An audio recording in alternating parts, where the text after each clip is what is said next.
We're at Holy Toledo in Hensville. I'm with Andy Roman, the Director of Communications for Hensville. Mud Hens, Walleye, you do a lot of stuff. We all wear a lot of hats. It's a lot of fun. Yeah, and that's what's great about the Walleye and Hens organization is it's the same faces that we see year round. It is such a community. Tell me a little bit about Hensville and when it started and sort of like why it started. So the building that we're sitting in right now stood vacant for 30 years, and it's adjacent to the ballpark. And so the plan was, when we moved down here in 2002, to help with the redevelopment and keep the community wanting to come downtown. So 4 years ago, Hensville Entertainment District opened, and Fleetwood's Tap Room, Holy Toledo Tavern opened, more banquet space, more activity downtown, more ways to partner with the community to keep things active in downtown Toledo. Holy Toledo definitely has that Glass City feel. I mean, the walls here, we have paintings of, we got the Walleye, we got the stadium, the old stadium, we got pictures, I think I saw Jamie Farr and like sort of the community feel over there as well. Exactly, so the whole concept of Holy Toledo, I mean, first off, Holy Toledo, you know, so this side of the bar showcases all of our history with our baseball team, the Mud Hens, and the Toledo Walleye. And then when you step over into the restaurant portion, it really brings to life all the workers and people that have made our community great. All right, we're gonna visit a few places. Holy Toledo, obviously. Fleetwood's across the street, and the Birdcage, which is a cool sort of like restaurant mixed in with a stadium vibe. That's actually in Fifth Third Field, which is open during game day. So we're gonna meet all those people and introduce us to all the food that we have here. We're gonna start with Holy Toledo. Chef Eric's gonna be making something for us today. What's he making? He's making the Holy Toledo burger. Of course, fittingly. So we indent the middle so it doesn't blow up like a meatball. Okay. And it cooks evenly.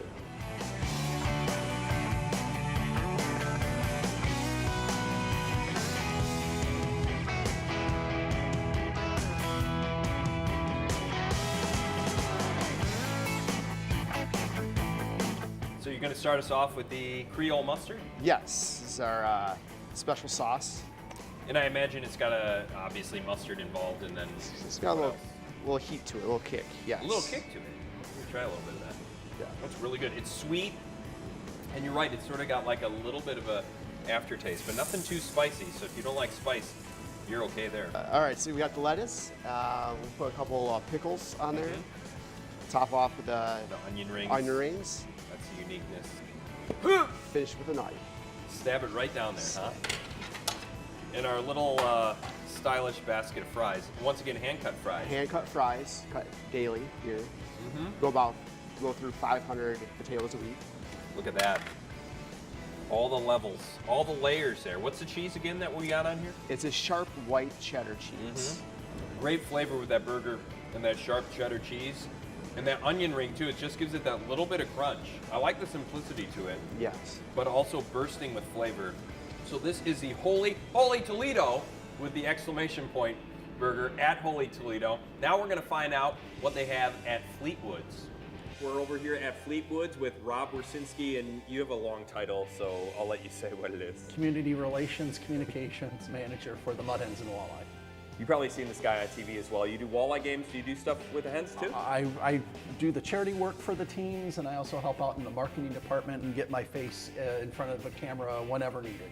Are you from Toledo originally? I am born and raised here. So obviously here your whole life, like myself, and so this whole area, when I saw this come up, it's unlike anything we really have ever had. Maybe a little bit with Portside in the 80s, but to bring this here and centralize it into this sort of cool, hip area that's great for people of all ages. Could you have ever imagined that we'd have something like this? Well, I mean, the thing is obviously 20 years ago we didn't see it, but now, I mean, the resurgence of the downtown area, and specifically right here in the warehouse district, you're right. 20 years ago, these vacant buildings were just vacant. Gathering dust, and now what we have really is a cool mix of small businesses and restaurants and bars, and it's just amazing. This has really become a neighborhood, and that's the really neat thing about this. It has a great neighborhood vibe now, new buildings, obviously Fifth Third Field, a new construction.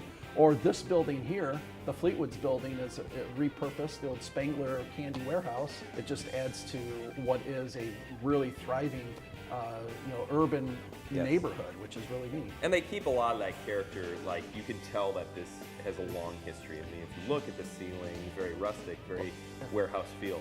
Wooden beams, all that flavor is, kind of modern, but kind of old too. So you kind of bring the old with the new in the look. And especially this space here, this is a really neat social hall type of space. And absolutely, that was really big back in the day. Going to a social hall, just hanging out with people, and that's what this Fleetwood space is. Yeah, obviously named after Moses Fleetwood Walker, famous hen. For those people that don't know about Moses Fleetwood Walker, he is credited with being the first man of color to play top flight pro baseball in America, and so that's a unique distinction that we take pride in.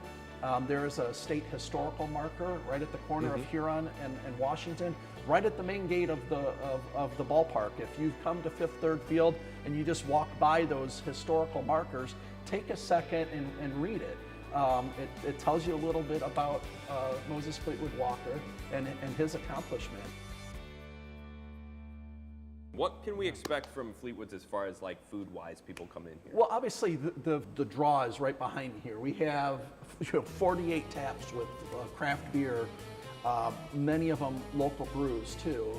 Come over here to Fleetwood's for the craft beer, and obviously with craft beer, you got to have a little something in your hand, the beer cheese. The beer cheese, the pretzel. yeah. Oh, the pretzel with the beer cheese is awesome here.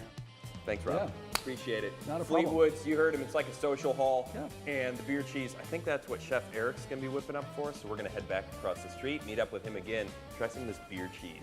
And obviously we're gonna need beer if we're gonna make this dip. What beer are we using? It's a Mommy Bay IPA. Going local, gotta love that. Walk me through the process. You're gonna make the dip.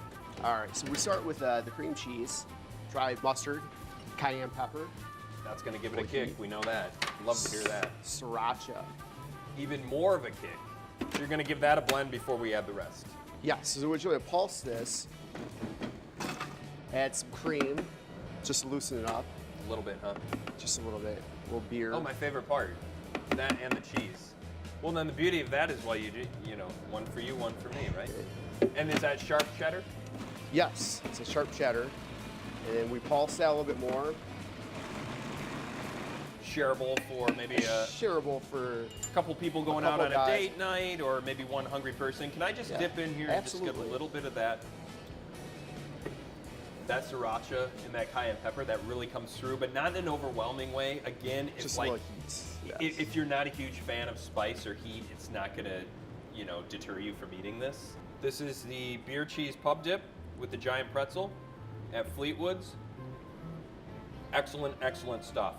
So I'm gonna need a little bit of this, then we're gonna check out the Birdcage. That is part of Fifth Third Field. We're gonna meet Corey over there in the stadium. We're talking about one of the newer spots within the stadium. It's the Birdcage. What is a Birdcage? The Birdcage, actually Lexus Birdcage, is a chef's table concept that we have, which is an all-you-can-eat menu for our fans. There is a rotating menu made by our executive chef. So a chef's table, is that kind of like a buffet? More of a upscale buffet. We don't like to use the name buffet. That's why we call it the chef's tables. That's in the suite area of the stadium. Do you need suite tickets to go up there to the Birdcage? You really don't. We provide that location for all our guests, even on the concourse, to be able to come up and experience the chef tables, as well as the other concessions on that level. And that's something that's very unique because you can watch the pregame show. You can sort of see all the production. Was this made to sort of give fans that interactive experience that you're part of the team, you're part of the game?